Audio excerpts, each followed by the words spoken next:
can't take it. Sometimes I just can't take it, and it isn't alright. I'm not gonna make it, and I think my shoes untied. I'm like a broken record. I'm like a broken record, and I'm not playing right. Just cynical, I bet you kill me till you tell me on the heavenly phone to hold tight. Come on, come on.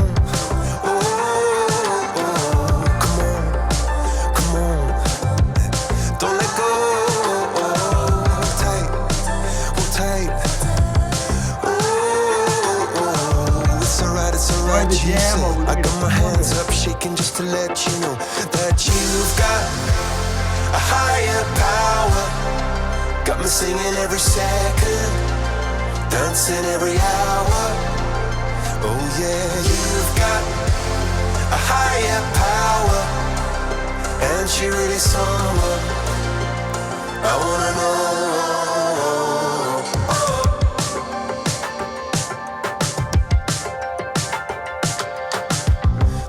Electric. This boy is electric, and you're sparkling like the universe connected. And I'm buzzing night after night after night. This joy is electric. This joy is electric, and you're circuiting through. I'm so happy that I'm alive. Happy I'm alive at the same time as you, 'cause you've got a higher power. Got me singing every second, dancing every hour. Oh yeah, you've got a higher power, and you're really someone I wanna know.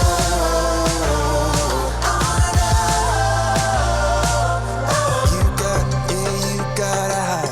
You got, yeah, you got a high. Yeah, you got, yeah, you got a high. Good afternoon, good afternoon. This is session number 5, our final session of Civics 101 for the awesome Cycle 49 for the amazing Icy Stars on November 22nd, 2021. The music that we were playing for you was Higher Power by Coldplay, suggested by Jordan. Jordan, why did you pick them? Because Coldplay, they're a really versatile band. They can do both really uplifting music and not so uplifting music. Like they're really all over the spectrum. But when they do uplifting stuff, like it's really like it's impossible to listen to Coldplay's pick me up music and not be picked up. Awesome. Yeah, so it's sort of an anthem, uplift. Everybody in the stadium is like pumping their fists. Yeah, get us all pumped up for these presentations. Yeah, great selection. I'm pumped up. I don't know about you guys. Yeah, this is the session where you guys rule the roost, and we'll get that started in just a minute. But first, I have something to share with you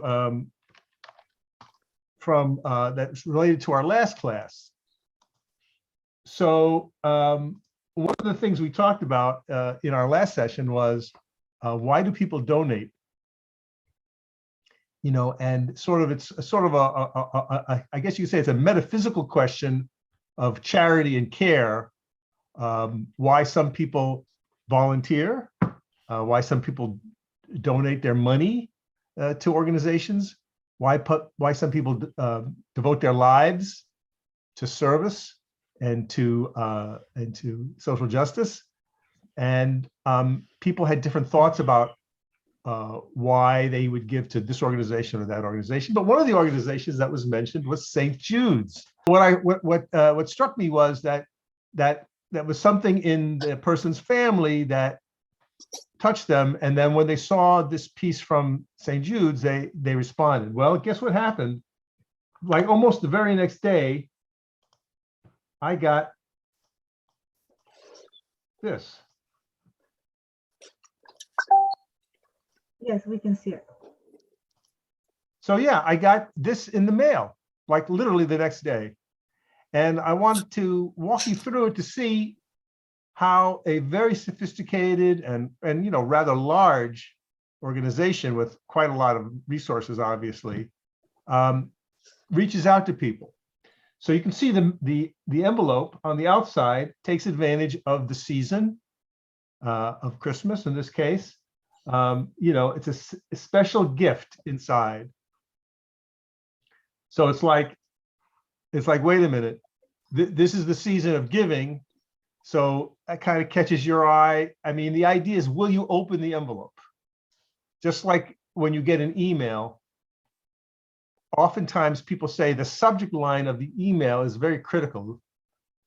And if you're ever in the business of designing emails, you can spend a lot of time and resources and thought about like what should be the subject line of your email, especially if it's like a lot of emails, like you're outbound. It's not like Tom Tresser emailing Jose, not on that level, but thousands or millions of emails. So a thought has been gone into the outside of this envelope to get me to open it. So I see it's from St. Jude, so I know who it is. Now you'll notice that they get a special rate. So nonprofits don't have to pay 40 cents or whatever it costs to mail a letter these days. Nonprofits get a special rate. Oh, Leandro, hello. Did you suggest St. Jude's? Oh, he did. I think you said and you said you had some trouble with your microphone too in your email. So you're gonna have to call in, when it's your time to present. We'll deal with that when we get to you. But what I'm saying though is that literally the day after we discussed this, I got this mailer. So I'm sharing it with the class. All right, now let's take a look at the inside. On behalf of the children of St. Jude's, thank you. I want to help, and I've enclosed 10, 20, 35, or my best gift of. And so what the research has said, if they give you the preset gifts, it's better than if they just said, here, please give me money. So that the recipient of the envelope of this mailer, I'm going to click off 10. I'm not even going to think of 5. So they've already gotten me to think at least $10 level. And if I'm feeling particularly generous, I can just fill in my own gift. I can say $100 or $50 or whatever. And then look at here. Here's Cindy with leukemia. Now, what do you make of that picture? Why is that picture there? It want to makes you feel. Sorry, go ahead. No, go ahead. It wants the people making this wants to give you a preview of who you're helping. And also, in my mind, if I were to see a person that's, going through leukemia and all their procedures that they're going from the hospital, it's going to make me feel some type of way that if I don't give anything,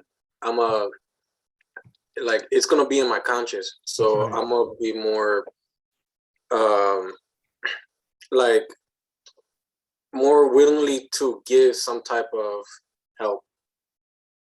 If I can hop in, I agree with what Jose is saying. It is, in essence, to show a beneficiary, of the money that you would be giving. It would be to show who was impacted by it.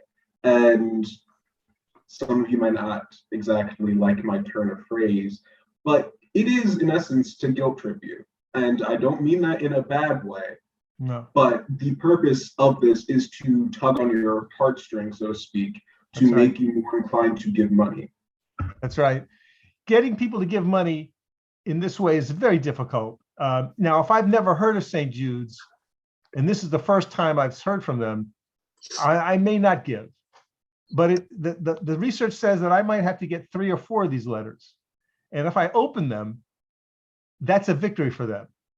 Because eventually, if I'm opening them, they're betting that at some point I'm going to see something or read something and I will decide to give. Now, once I have given, the chances of me giving again are almost 100%. So organizations keep track, obviously, very carefully of these mailings. of who gets them and who responds to them. The same for email, who opens their emails, who clicks on that, all that is obviously tracked. And this is where we get into the information science side of nonprofit giving. And that is actually quite a big business.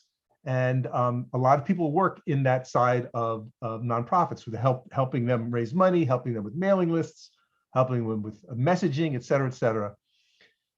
So in this case, yes, there's a picture of Cindy. She looks to be very young, maybe 10, hard to say. And she's bald, which is the result of her chemo. And yes, so you're seeing the recipient of this aid. When you're giving your money to help this organization, this individual is one of the people who will benefit or who has benefited. And they say a picture's worth 1,000 words, right?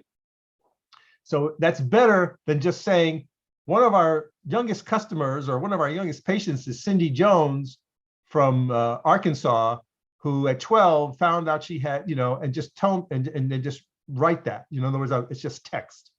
It's not the same, is it? As I see this picture. Now here comes the letter. Dear Mr. Trusser. Oh, they know whom I am. So of course they use mail merge and technology to put my name into that field. And you may notice that the emails I send you all have your first names in them. So that's what the tool does. The tool will place your name into the designated field. And so it does here. And now you'll see a piece of text with a lot of underlining. So the art of writing these letters is people get paid beaucoup bucks, believe it or not, to write this letter. Marlo Thomas did not write this letter, I can guarantee you that. However, she did put her name on it. Now, who's Marlo Thomas? Do we know? Oh, Leandro wants to answer, but he can't. Oh, you can put it in the chat, brother. Yeah. Right, exactly. Marlo Thomas is the daughter of Danny Thomas. And Danny Thomas was a famous comedian. He had a television show, very famous in the, I guess even from the late 40s right up into the early 80s. And this was his charity of choice. And for many, many, many years, as when I was a child watching television, there would be an annual telethon that Danny Thomas would host. And his name had been associated with this organization for decades. And now he's passed and his daughter has picked up the mantle. So that's who Marlo Thomas is. And she says, families never receive a bill from St. Jude's. So this is, again, why should you give your money to us? We take care of these kids and these families. Now, and it's brief. It's very brief. Now, they also sent a bunch of stickers. I don't know if you get those mailers with your name on stickers, right? And you peel them off and use them on your. So on the back of those stickers, we see this: 5-year cancer survival rates, thanks in part to the work at St. Jude's. Now, they're not saying they are responsible for the advances in medicine, but they say in part. This is what we can claim some victories with. So here what you see is in 1962, the chances of survival from these cancers were very low, weren't they? Relatively low. In this case, 10%. Today, 85%. Very graphic. So what this is this is a graphic display of information. And data visualization is huge, obviously in your world of technology, and it's a world of business. So there's companies that do nothing but data visualization. And it may be that in your own work that for IC Stars, you've been making PowerPoint presentations and other ways to concisely communicate complex data in powerful ways. And we call that data visualization. And I would say this is a very effective use, isn't it? It kind of says, wow, one glance, there's a before and after. And if you give to our cause, you're going to be making this line go even further to the right. And so someday we want to get to 100%, 100% cure rate. And then here's some other tips, kind of fascinating, isn't it? He says, recognize the warning signs of childhood cancer. You have a child in your life or a young person in your life, and they're experiencing some of these things. Oh my goodness, Maybe I should take my child, my niece, my son, my nephew, whatever. Maybe I should get him checked up. Wow, never thought of that. And then here are sort of another way to say the same thing. And again, they're using these little icons. No family will ever receive a bill. They freely share the discovery. The mission, hey, we're going to talk about mission today, right? The mission of St. Jude Global is to improve the survival rates of children with cancer and other catastrophic diseases worldwide through the sharing of knowledge, technology, and organizational skills. So that's what sounds more bigger than a hospital, doesn't it? And I think they've expanded from being simply a hospital where people come get care to now they're doing research, education, right? Outreach, and so forth. Treatments invented at St. Jude's help push the overall childhood cancer survival rate from 20 to more than 80%. Now, I think they saved the best for last. So I would say that is a very persuasive mailer. And I'll stop sharing. All right. It's now your turn. I'm going to bring up the screen that has all your presentations that I received to date. Here we are. Share the screen.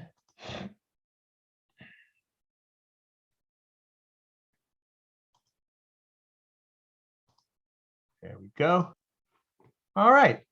As we said, this is the session in which the interns will share your ideas for a nonprofit that is designed to do away with or solve or in some way ameliorate the burning issue that you identified. So we've asked you to imagine an organization, nonprofit, to be located in a specific place, someplace you know, and that this organization will be doing some stuff, doing some things, right, with human beings that will address the issue that you've identified. And in all cases, I'll drive the presentation and you just say, next slide, please. All right, this would be true for everybody. And I will just start them in the order that I received them, starting with Gabriela. So the floor is yours. Okay, thank you. So, hello everyone. This is my nonprofit organization, the Overseas Circle, a place where everyone gets welcomed. Next slide, please. The Overseas Circle's mission is to help immigrants understand and adapt when they first move to the US, improving their English, informing them about how public services work, health insurance, dental insurance, any kind of benefits that they can get, and help them find work and housing. Next slide, please. Why is this issue important? If we don't address the culture, like this issue, the cultural differences, and all this kind of stuff that foreigners have to deal with when they first come to the US, they might have trouble access to medical services. They will lack being able to get employed or finding a job. There's always language barriers whenever you come from another country, and it's always useful to someone else, for someone else to help them overcome those barriers. Why would you let someone struggle figuring out everything by themselves when the systems are completely different, when you can just educate them and guide them in the right way? Next slide, please.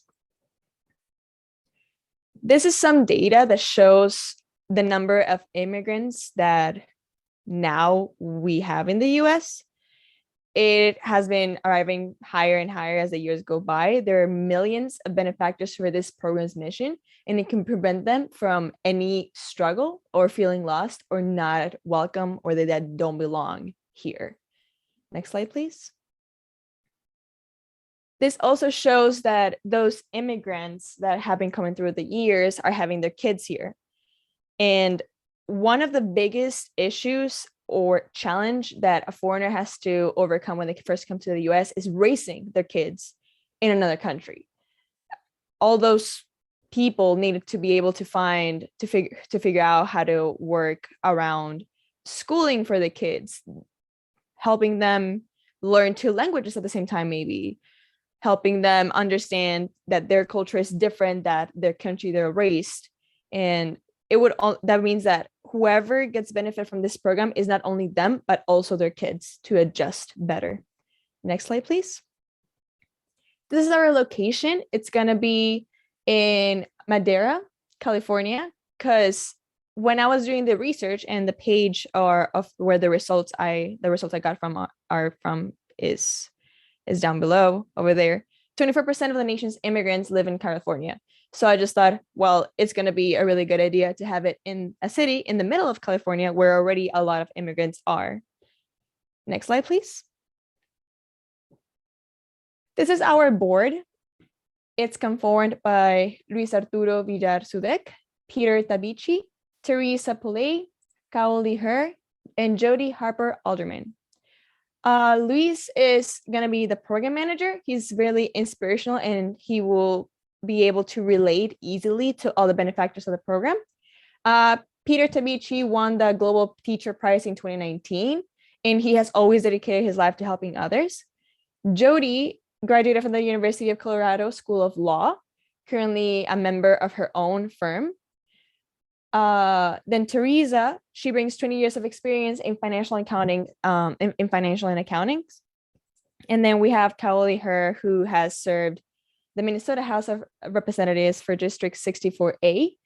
And she has authored multiple bills, including legislation to increase funding for English language learners as a second language.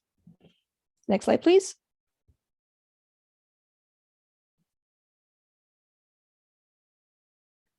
And in case any of you were wondering why this specific people, or these were the people that I chose, Luis has traveled around the globe. He has visited every single continent, multiple countries, has informed himself about many different cultures. And this program really needs someone that is able to get the benefactors' trust and be able to communicate with them and then communicate what their needs to the board. Peter has some knowledge in advanced teaching techniques, which is going to be crucial whenever you teach them about all the benefits they can get from the US or even just learning English. Kaoli Her used to be actually an English teacher herself, and she has always cared about people, helping people learn English as a second language. So I thought it was really suiting. Jody is a lawyer who can inform and arrange about other people's options. And Teresa is a financial professional who can educate about taxes, saving plans, and benefits. Next slide, please. Other nonprofit organizations for foreigners. So these are the top 3 that I found. There is the Illinois Coalition for Immigrant and Refugees' Rights. Is dedicated to promotion of the rights of the immigrants, refugees to full and equal participation in the civic, cultural, social, and political life in our diverse society. It's been around since 1986. We have the United We Dream, is the largest immigrant youth-led network in the country. They fight for the same thing, the justice and dignity for all immigrants. And last but not least, we have About Welcoming America, that leads a movement of inclusive communities becoming more prosperous by ensuring everyone belongs. All the links of each organization's homepage are right there. And that was my presentation. Thank you.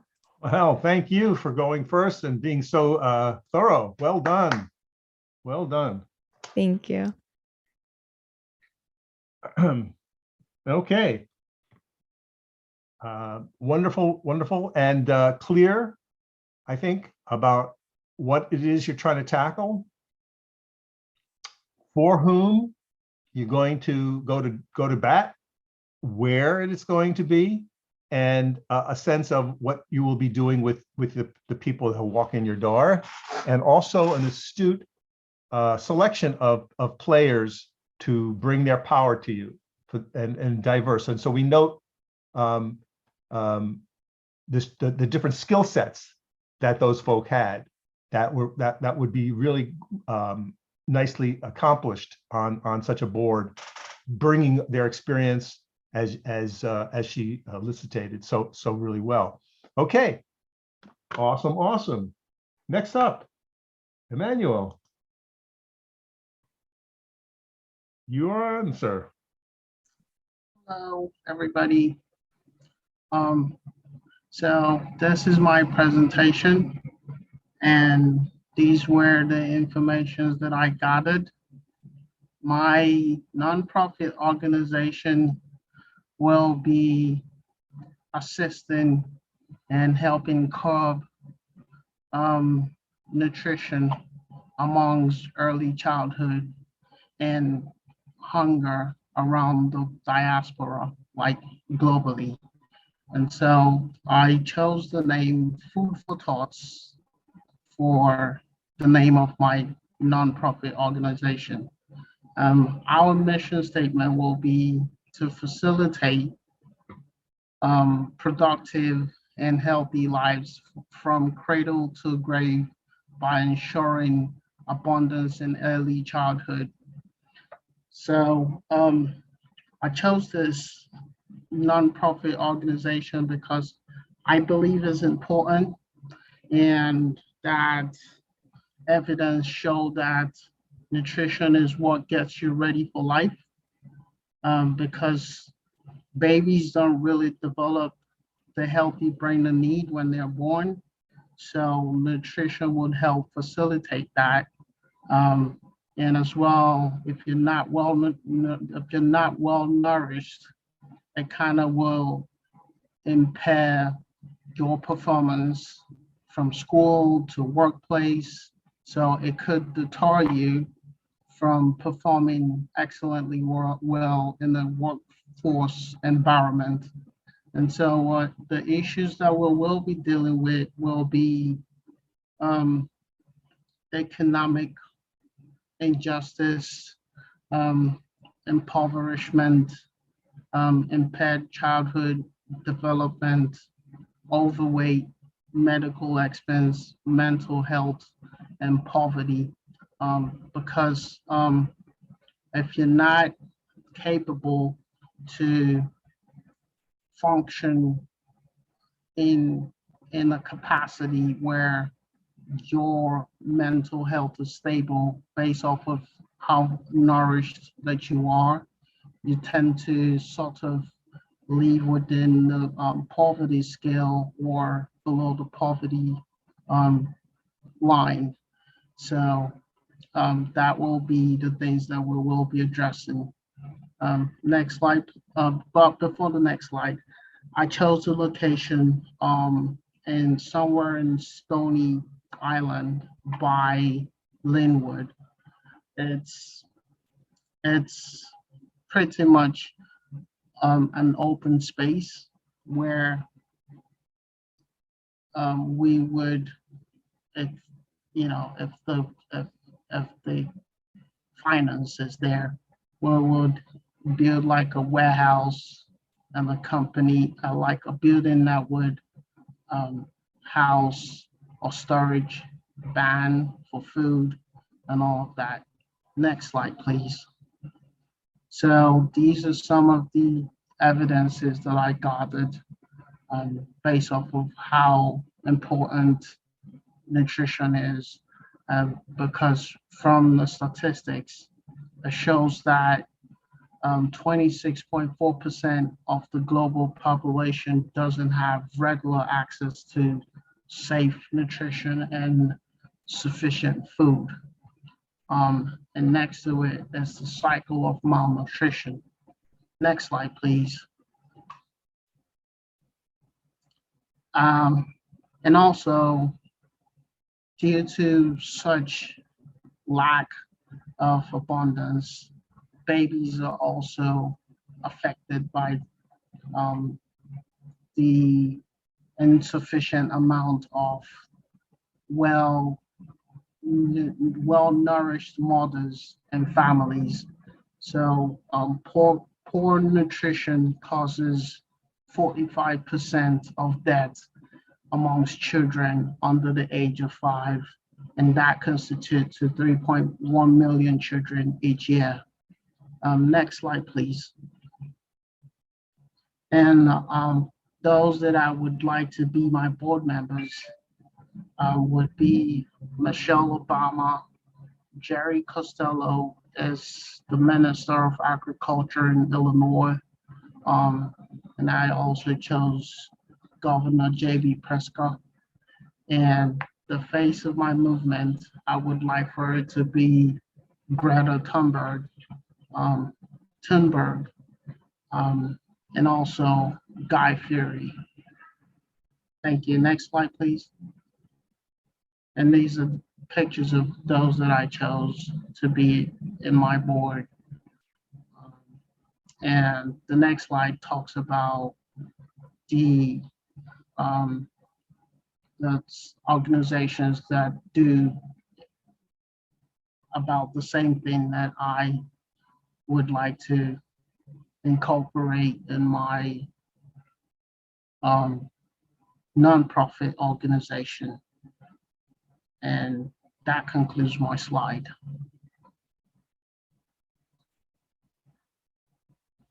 Awesome. I like the fact that you picked a chef, a celebrity chef. You know, Yeah. someone who makes food for a living and writes about food, and he has a television show, books, and so forth. So again, see how creative we can be when we bring people to the table, literally, to help solve these problems. And I can imagine him having quite a lot to say and offer for such an organization about even meal planning and maybe even meal kits, you know, different kinds of things, of affordable foods and menus and so forth. So my head is spinning from that. Very good, sir. Very creative. Yed,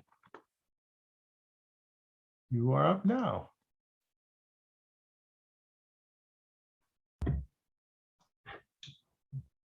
All right. My name is Yed Nekachunuguse, and I'll be presenting my nonprofit organization. Okay. The name of my nonprofit organization will be called Winter House for Homeless People. Next, please. And there's a lot of homeless people all over in Chicago area, but since I live in the north side of Chicago, I always see them by Lawrence and Wilson Bridge, and I chose the location to be uptown Rogers Park. Eventually, go other part of the city, Chicago. Next, please. There are so many reasons people become homeless.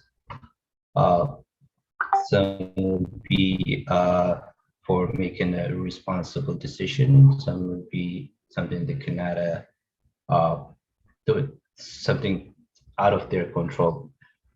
But I pick this 5.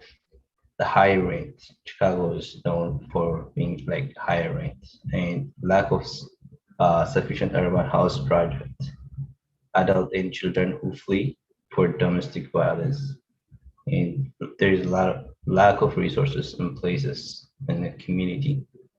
And last one, substance abuse and mental health problem. Next, please. I have been fortunate enough to have a roof over my head, but I cannot imagine myself sleeping outside during January and February. It breaks my heart seeing those people outside, like on a tent. Next, please. This is the data I found from HUD, I'm sorry. This is the estimate of people experiencing homeless in Chicago. And the darker blue is temporary living with close friends and family. The light blue is they're living outside on the streets.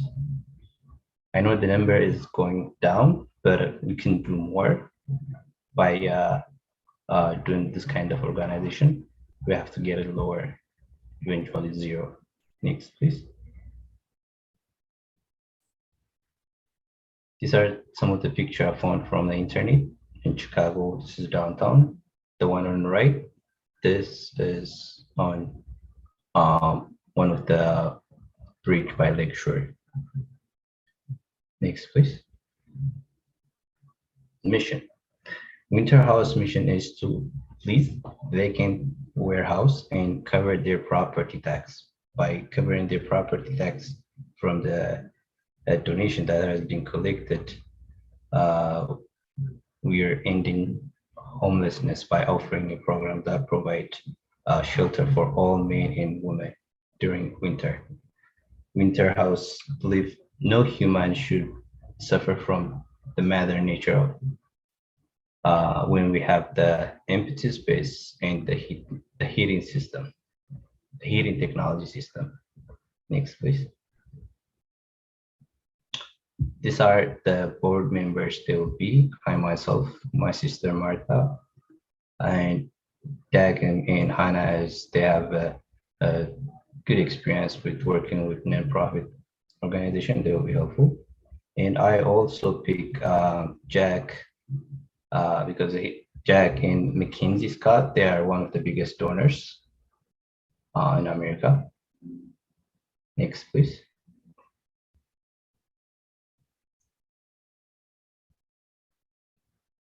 These are the similar organization I found on the internet. There is one place called Uchma Village in the south side, and there is one in Lincoln Park. Their contact information below. Next, please. I searched some of the GoFund they do in Chicago. They help to end the homeless people. And if you feel generous today, click the donate here right on the left up corner. You can donate.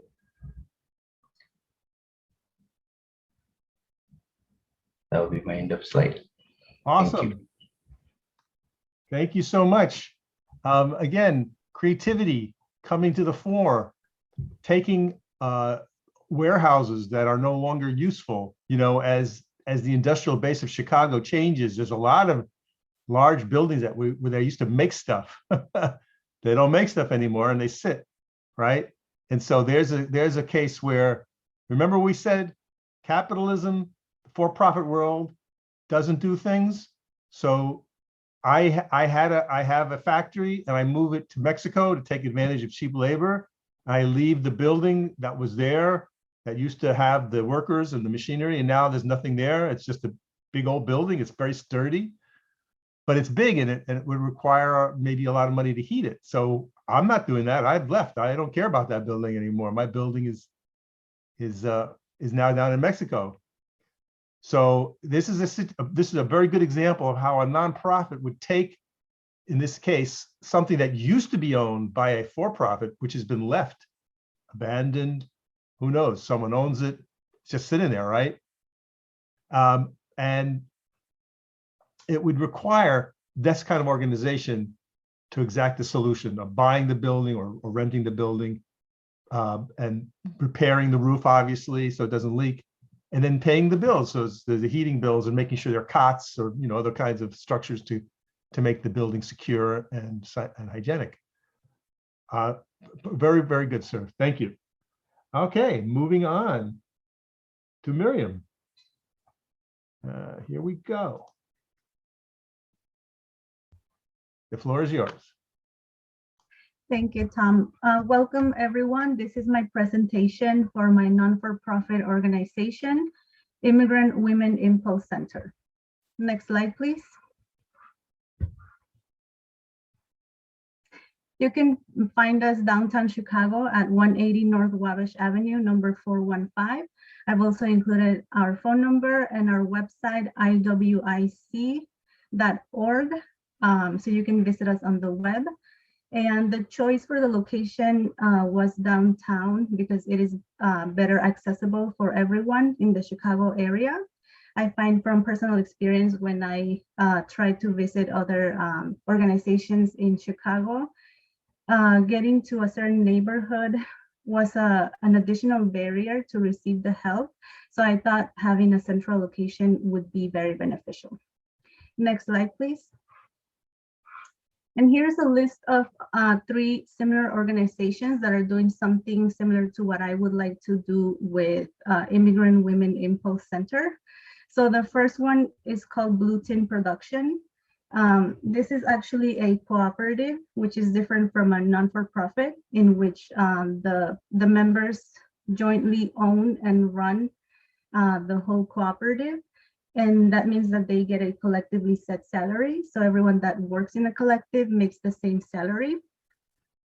This particular cooperative focuses on battling problems in fashion, like environmental damage, the labor issues in fashion, and the supply chain. I thought it was a really cool collective because it is run by immigrant, refugee, and working class women of color. So I thought that was very unique. The next one is Women Employed, which has been established in Chicago for over 45 years. Their mission, as you can see here, is to improve economic status of women and remove barriers to economic equity. So this organization provides help with career pathways, help for college, things like financial aid, as well as workplace problems like sexual harassment, equal pay, minimum wage, and pregnancy resources. And lastly, the third organization is Illinois Coalition for Immigrant and Refugee Rights, which also Gabby found in her own research as well. They have been in Chicago for 35 years and they provide assistance with things like immigration law, healthcare access for immigrants, education initiatives, as well as deferred action for childhood arrival, of which I was a recipient before. So I think this is very important work that this organization does. Next slide, please. Here is some data for you to look at why the Immigrant Women Impulse Center would be beneficial. So immigrants currently make up 14.2% of the state's population, and 47% of those are women who would be able to benefit from legal, career, and entrepreneurial services.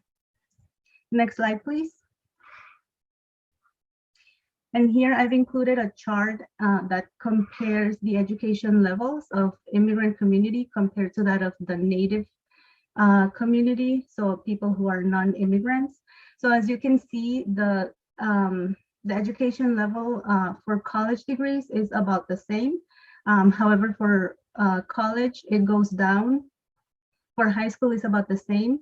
But when you look at the education level in the immigrant community, 25% have a less than a high school diploma compared to only 7% of the native community.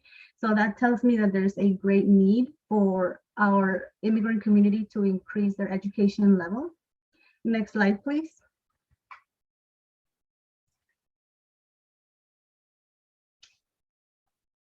And that the reason why I decided to focus on women is because I consider women to be at the base of the nuclear family. So in order for our immigrant families to be more successful, I believe our women need to be able to have these resources. So our mission is to provide legal, career, and entrepreneurial resources to immigrant women in the Chicago area in order to improve their quality of life and their participation in society. Next slide, please. And here is our wonderful board of directors. So in my board, I decided to nominate women who have experience firsthand with being an immigrant or have experience with this situation, and who are also very passionate about immigration issues, women's issues, and racial equity in general. So as the president, I nominated my dear friend, Yuseli Flores. She's a racial equity and economic justice advocate at the Wisconsin Democracy Campaign. I've also nominated our very own Director of Transformational Learning here at IC Stars, Nisaini Rexach, for the Vice President. I've included U.S. Representative Alexandria Ocasio-Cortez. I don't subscribe to any political parties, but I greatly admire her work. So I've included her in the board as well. And we also have actress and film producer Salma Hayek, who is very vocal about her experience as an immigrant, as well as Mexican-American writer Sandra Cisneros, who wrote The House on Mango Street, if you're familiar. And she's always shown a very strong commitment to community and literary causes. Next slide, please. Thank you very much. And I will take questions afterwards. That was great, and a very tight, focused mission statement. Do we see the power of the mission statements, team?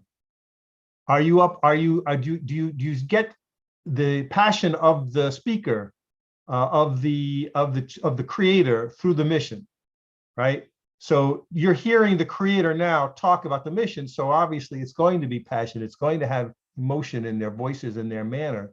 But the true test of the mission is when someone else reads it, not the founder, but it's just on a paper, or someone else on the staff is also excited by that mission and can explain it very succinctly. And so you can see the gold. It's literally a piece of gold in your hands if you have a very powerful and tight mission statement. It does so much, doesn't it?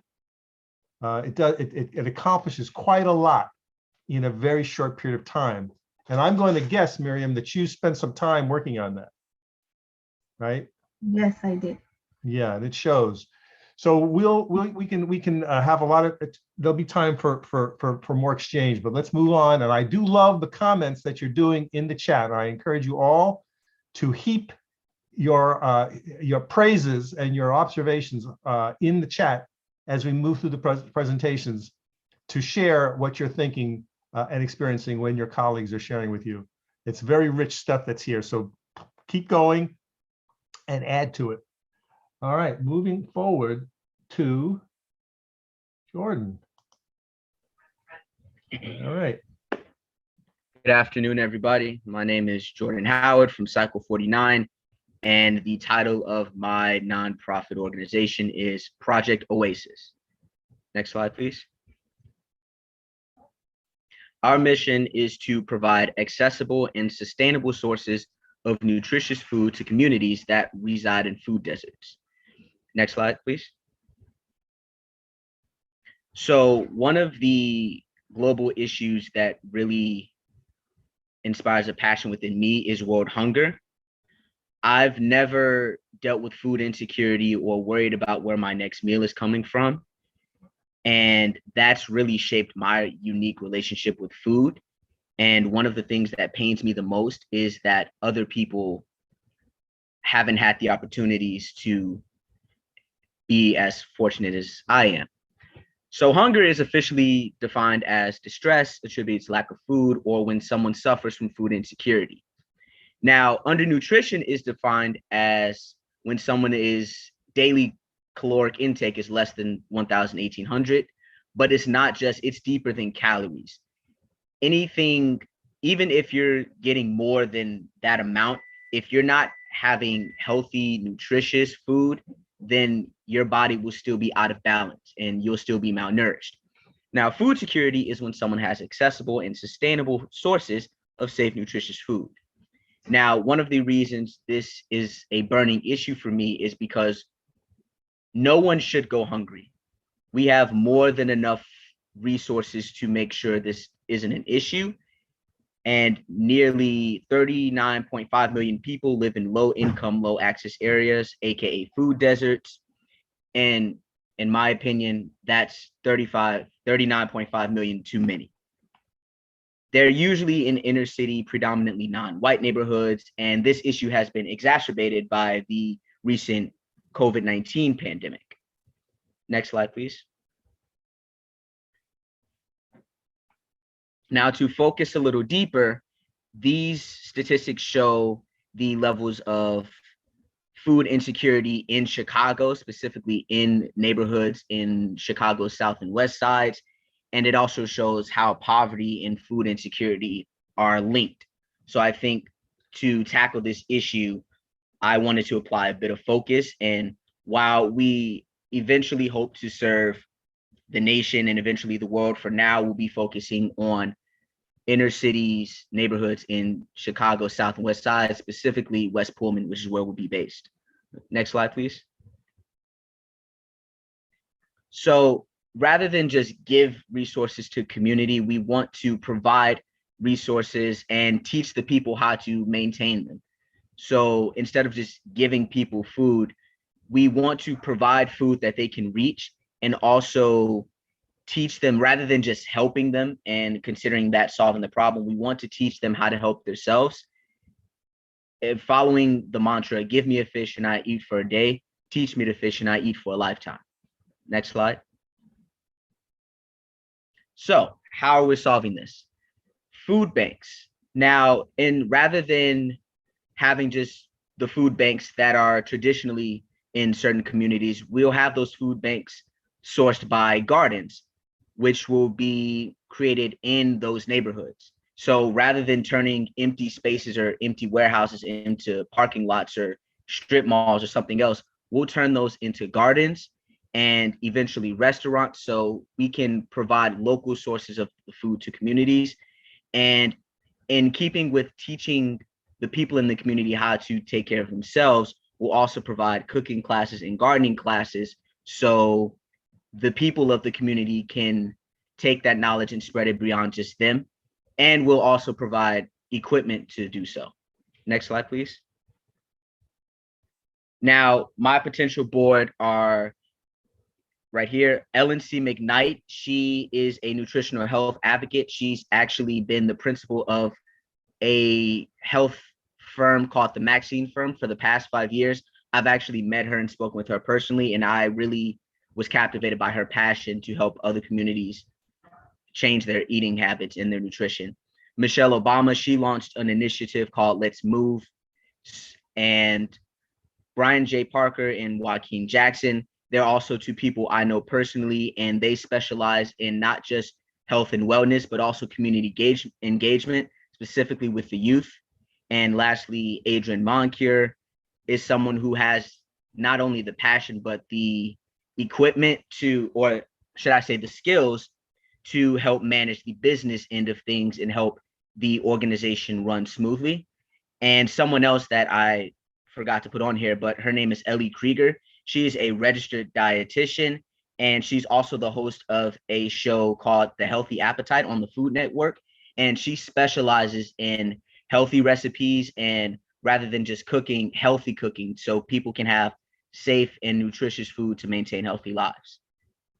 And lastly, possible partnerships, particularly when Project Oasis moves to the national and global scale, are organizations such as Action Against Hunger, the Hunger Project, Bread for the World, Feeding America, Rise Against Hunger, and the World Food Program, which are all combating world hunger on larger scales, which again is something Project Oasis hopes to do.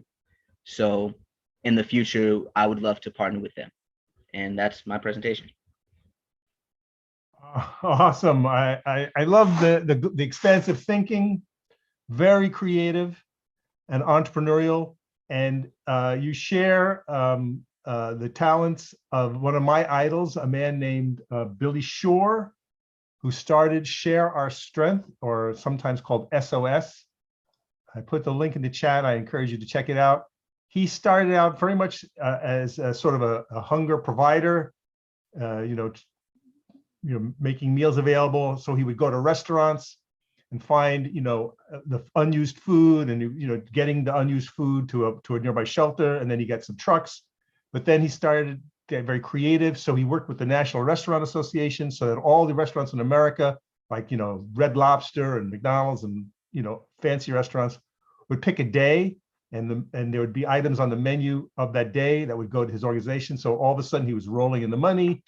Then he created sort of like the logistics back end, and as you were thinking, like, basically, how can we keep this ecosystem going? So it's not just serving food, but let's grow the food. And then the people who are growing the food, those are jobs. And then we need a place to store the food. So now maybe we have a refrigeration unit, or we have refrigeration trucks. And now we are teaching people to cook maybe. And so maybe there's, and that's all, Billy did all that. He was able to connect with chefs. So there was another thing he did where there was a night where like 100 chefs would go to some fancy hotel, and you'd pay like $1,000 or some crazy number, and you would go into this ballroom, and there would be, food stations of all these great chefs, that you would be able to eat little pieces of food from all these amazing chefs in one space. So very creative. And it demonstrates what we call social entrepreneurialism. So it's not a subject that we covered in this class, but you've touched on it. Several of you have touched on it. The idea that there is a business potentially connected to the nonprofit whose job is related, but it's not free. So the idea of training those people who would be needy or would be showing up for the food pantry, training them to be chefs, they're not being charged, but they would then get jobs potentially in restaurants. And that's that kind of thinking that demonstrates another layer of creativity in our problem solving. And I think you can see that a lot of our solutions have that aspect to it, that you could very easily move in that direction. All right, super stuff. All right, now we move on to Ian. Ian. All right. Thank you. Hello, Site 49. This is my nonprofit project. Next slide, please. The name of my nonprofit is the Chicago Home Ownership Fund. We are a CDFI, meaning a community development financial institution, or a nonprofit loan agency. Specifically, we deal with homeownership and mortgage loans. Our location is Chicago, Illinois, and the issues we tackle are gentrification and low-income homeownership. I was unable to separate one from the other, which is why they're both listed below, as both are deeply intertwined and exacerbate each other. So allow me to define the problem. First, let us define gentrification. Gentrification is, according to Google, the process whereby the character of a poor urban area is changed by wealthier people moving in, improving housing, and attracting new businesses, typically displacing current inhabitants in the process. Now, what that definition did not tell you is that the wealthy people are predominantly white, and the people who are displaced are predominantly people of color. This, at least in the Black community, stems back all the way to the 1940s, wherein after the end of World War II, Black veterans were denied access to the GI Bill, which would have provided decreased loan interest costs, among other things, and really allowed white veterans to go and then invest and buy a house and then stockpile their earnings over time in that house.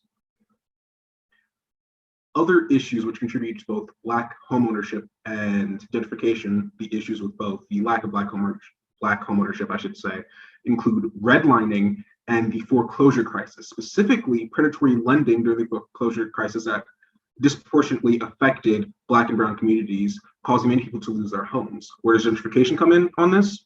Well, since all these Black people are losing their homes and a bunch of people are losing access to the properties that they have, these loan agencies, after taking those properties with predatory interest rates and such, sell them over to businesses and apartment complexes which are not meant for Black people. An interesting example of this would be the Cabrini Green situation. That did not happen during the housing crisis, but it did happen in the 1990s, where a project housing some 10,000 or so Black people was torn down,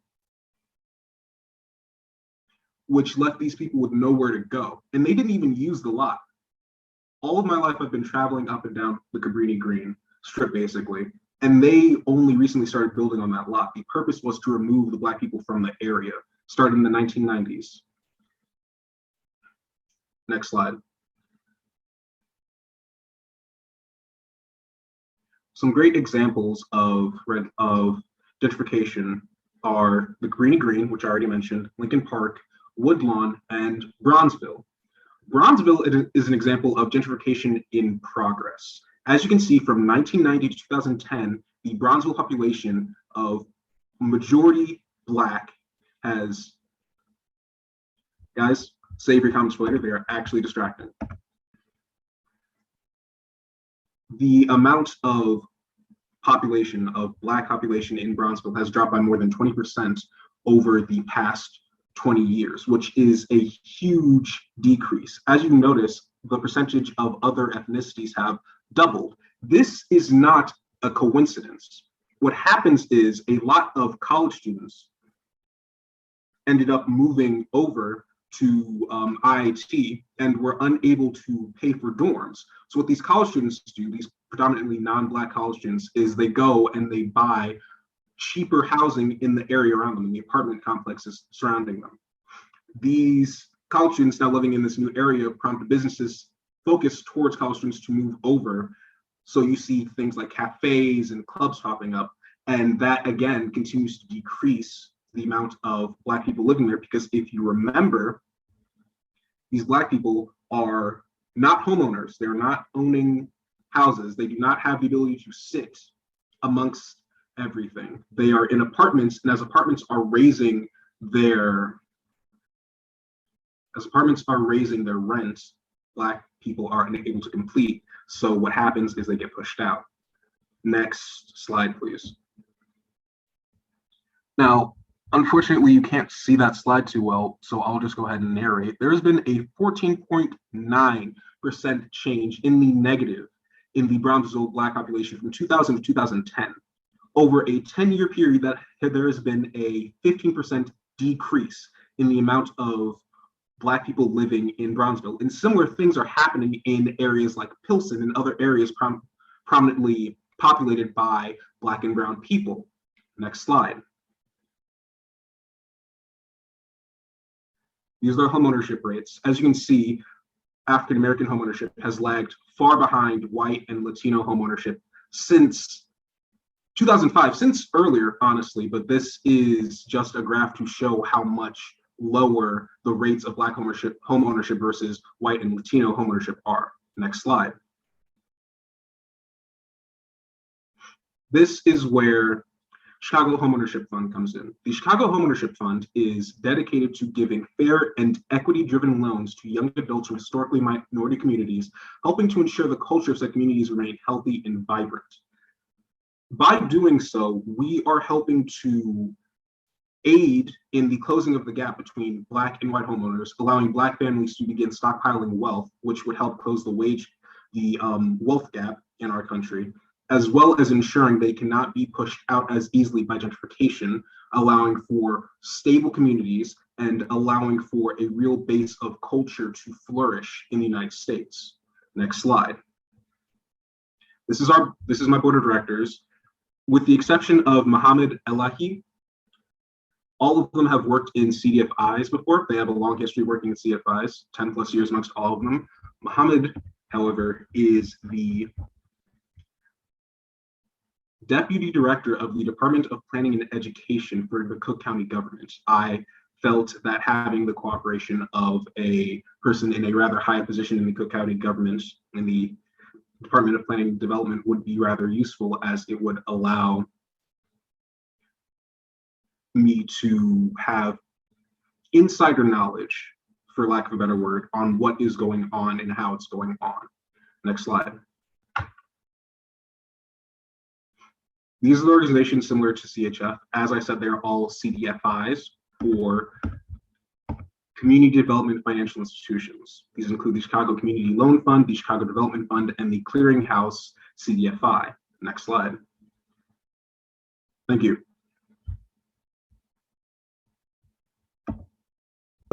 Well, Ian, you touched on one of my favorite subjects, which is equity and ownership and money. I don't consider myself, a very, rich person. I'm not necessarily driven by money, but we do live in a capitalist country, and this issue of who gets to own what is absolutely critical. And you did some deep research. Now, I want to lift up your research about, you mentioned redlining, blockbusting, GI bills. So we can see how having that context, the history of the history here of inequity and racism to sit your organization on top of is so important, because there is a history here, sadly, that isn't going away anytime soon. So having that history, having those numbers, having those stories, and this would be another book I recommend. The Color of Law is the story of the redlining in America.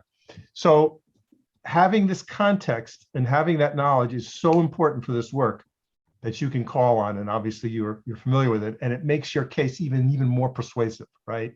It makes it even more compelling to remind us of that history, and then to lift up this idea of we should own folk. We should own. Why shouldn't we own? Why is it only white folk can get to own stuff? It's a fundamental issue at the heart of America that you have identified here, even at this date. We haven't figured it out. Very, very good. Okay, moving on to Marcos. All right, great. Thank you, Tom.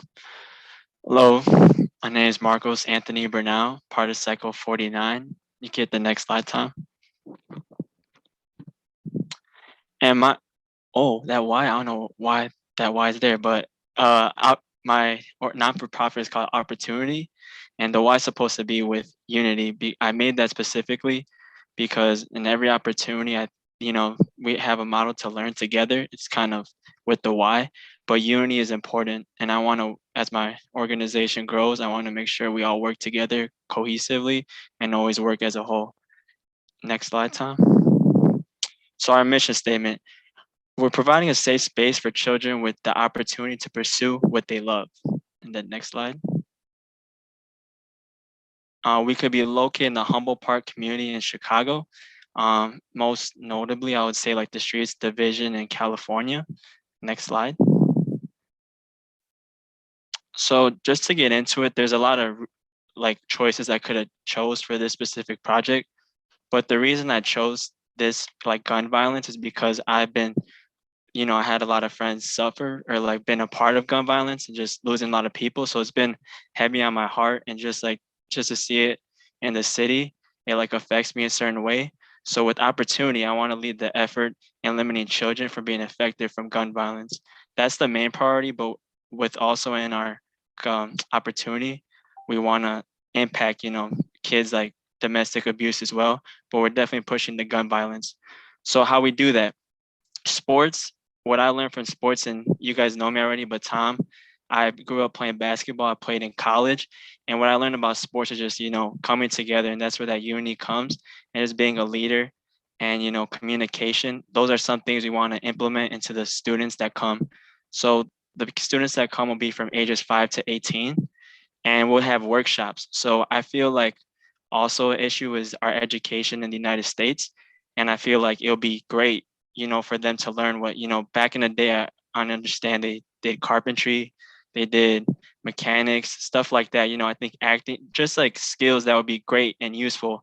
I also want to do money management, so they could come here and learn all those great skills. So sports, workshops, and the safe transportation. And that's where we really want to make the difference, because it's hard to get to and from, different places. And in the city, it's really dangerous, unfortunately. So we want to provide a safe space for the kids like to get home safely. And we'll also, I don't have too much time, offer opportunity for like kids to stay within the facility.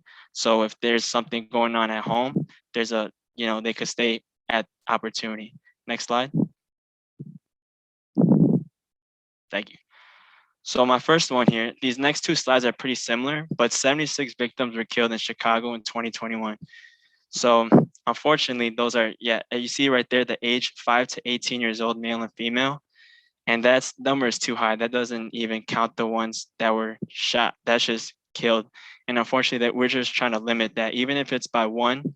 That, you know, next year, the year before, that's a win for us. So we're just trying to focus on that and get these numbers down. And then next slide.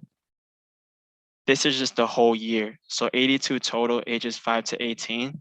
And we still do have another month to go. So hopefully this number doesn't go up, but we just wanna, I'm just giving you numbers right here.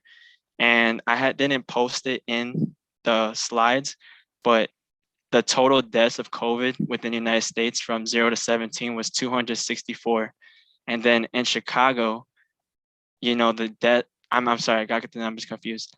217 global deaths nationwide in the United States from COVID, but victims being shot in Chicago is 264. So that just shows you like how, you know, crazy it is within the city. Next slide.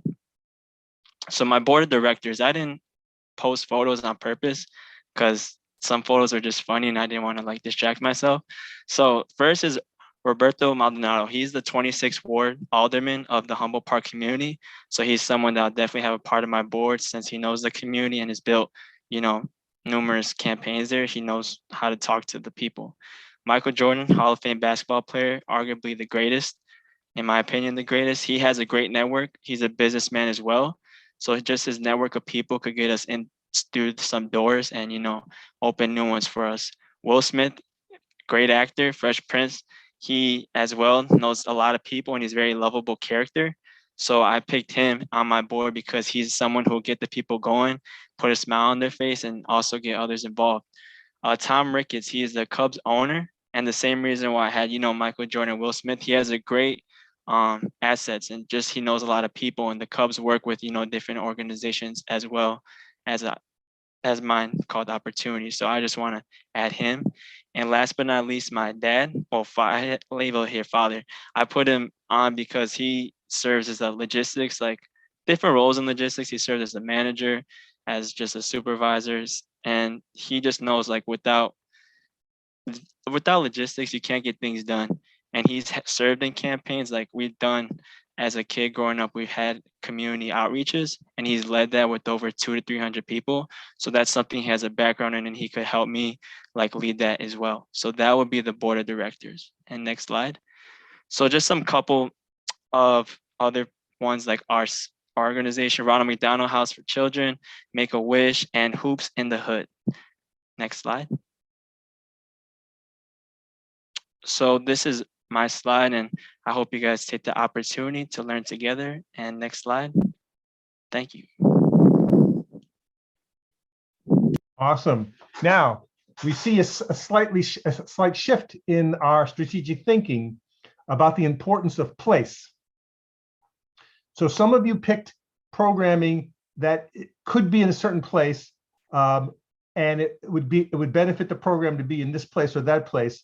But this solution needs a physical home. I mean, the idea is a safe place to go, like a community center or a YMCA or a gym, if you will, or a boxing gym. I mean, all these places have places in the community that provided a service, like a gym, often is a place in communities where kids gravitate to and learn their boxing skills. Muhammad Ali, just by chance, happened to go into a gym and met an off-duty cop who was doing boxing. And he just happened when he was like, I don't know, 14, literally by chance, went into this space and found his passion and found his calling. But those spaces, again, are hard to maintain, and they need tender care and feeding. And again, if you're not going to charge the kids who go in there and use it, then this is where the nonprofit comes in. The nonprofit will buy that building and maintain it and hire the people. So we want classes, you said financial literacy. So you can find people from the financial world who would go and mentor and tutor. But to have the physical space there, that's the heart of it, right? And then over time, people will know, like, let's go hang out at the center. Let's go get some unity, hang out, and maybe you can get some milkshakes or something, right? And there could be like a juice bar or something like that. And I operated a space like that, Marcos, actually, and we could have a separate conversation about what it takes to operate a space. And it's a place of absolute joy. And people, I can tell you, are very happy and desirous and grateful to have a space like that that's in their neighborhood that has the things that you're talking about. We don't have enough of them, obviously. Yeah, And so, definitely. I would yes, like that. and so space, so you really hit my button right there, brother, because space making is very important to me. I really think we don't spend enough time thinking about placemaking, and I wish we were in the same space together to share. You know, again, Icy Stars as a physical place. Eventually, we'll get out of COVID, and we'll be able to be in the same space together. But I can't emphasize what you've hit on here about the importance of bringing people in a physical space to do these things. As I say, there's just not enough of them. Okay, last but not least, we have Leandro, and I think Leandro has to come on to his phone. Excuse me, Tom. Did you not get mine? These are all the ones I got right up to class time. I sent you mine's way before the deadline, and I made sure I send you repeated ones just in case. Well, let's do Leandro, and then I'll double check to see if I missed your email. So let me double check, and we'll get to you. So I'll double check to make sure I didn't miss anything. Okay, here we go. Leandro, are you on?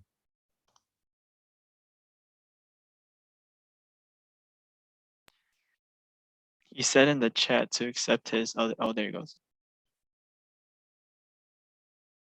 Yeah. Okay. Can we hear you, or can you hear us?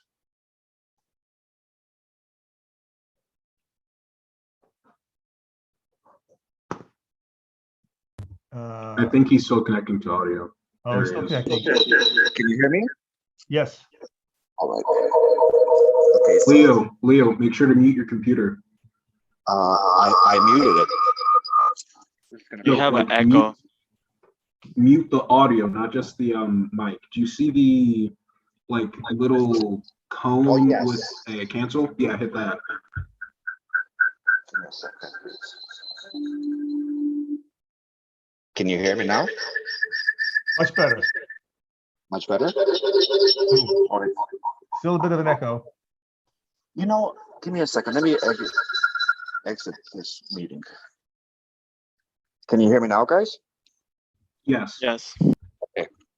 So I am just on my cell phone. If you can click on the slides for me, that'd be great. All right. Welcome, guys.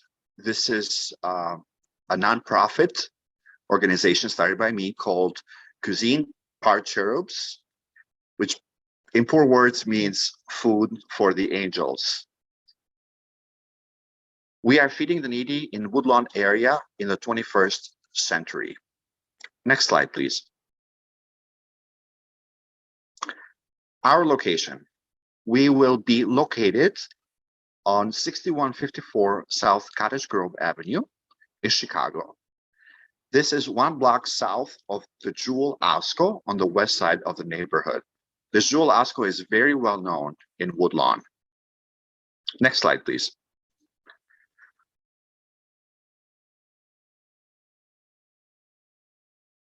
In a time where the food has become harder to get, Cuisine by Cherubs is created to make food more easily accessible to the Woodlawn community.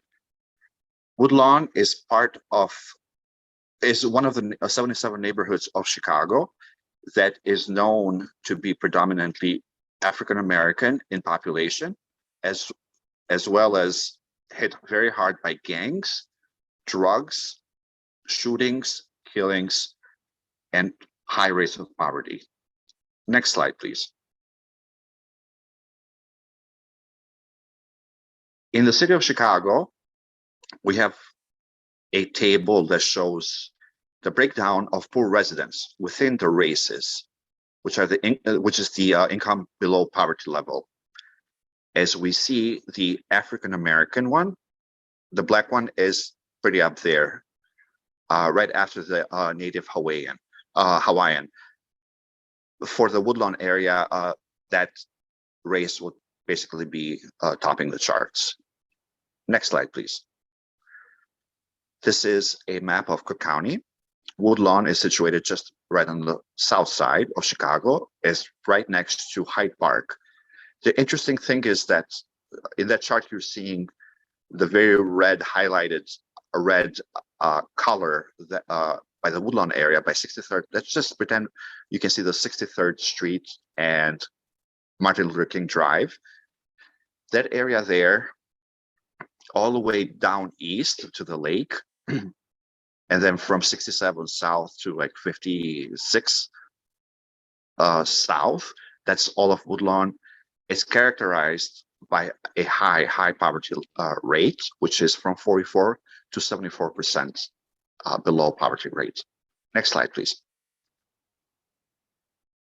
The mission statement of Cuisine Par Cherubs would be ending famine one plate at a time. No consumers will be said no to ever. The idea is to create 2 kitchens, hot kitchens, one in the main headquarters on 6154 South Cottage Grove, very close to Lasco, and another one, it would be on the east side by Jackson Park of Woodlawn area. The food that would be gotten, we would get the food basically from other, mainly from other grocery stores, starting from the Jewel Lasco, and also cooperating with other neighborhoods such as Hyde Park. The drastic difference between Hyde Park and Woodlawn is so big because Hyde Park, I still think, has the highest number of Nobel Prize winners per zip code in the country. And then Woodlawn is right next door, where the residents suffer high poverty rates. Next slide, please.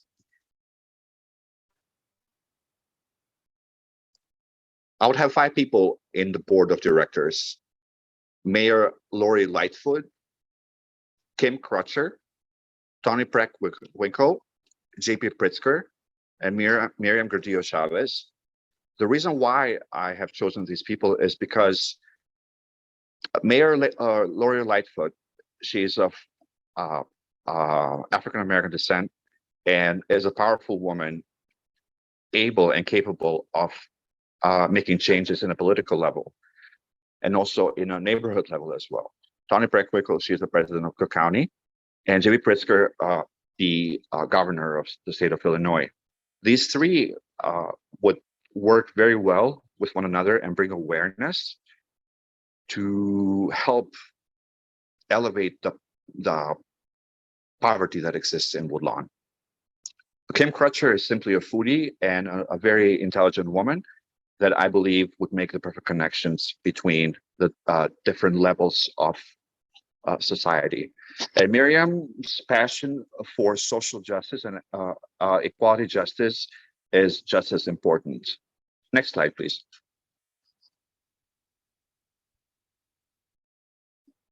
There are other nonprofit organizations that are fighting this fight, such as the Great Food Depository, Rescue Mission for the Hungry, and Feeding America.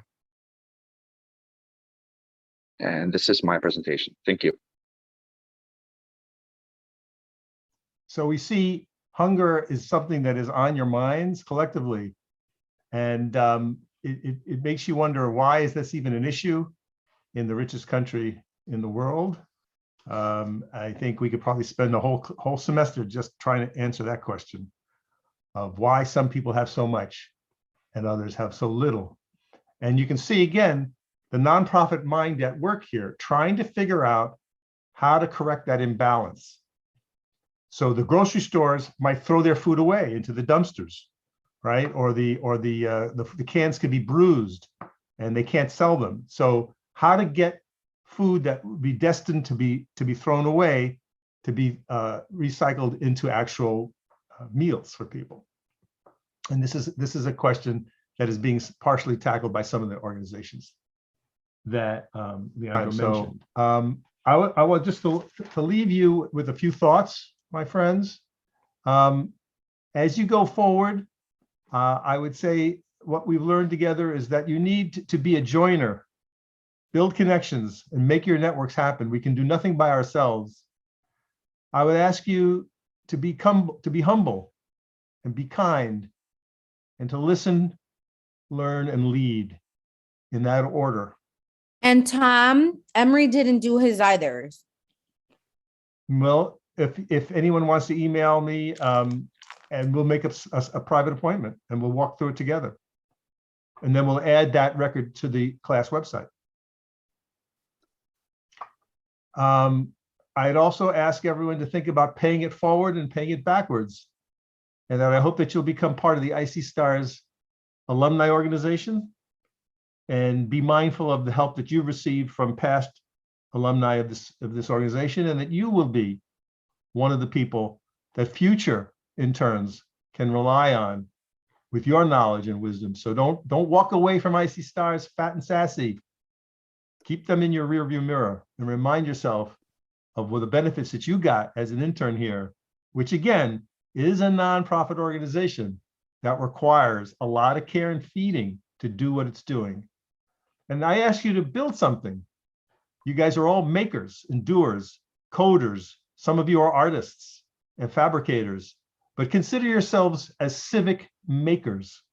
That is to say, as you move forward in your careers, build things with your hands and your minds that will solve problems, as you have demonstrated so ably today. And finally, don't wait, start now. That is all I have for you, my good friends of Cycle 49. I hope you found this useful, and I thank IC Stars once again for allowing me to be part of your world, even for this brief time.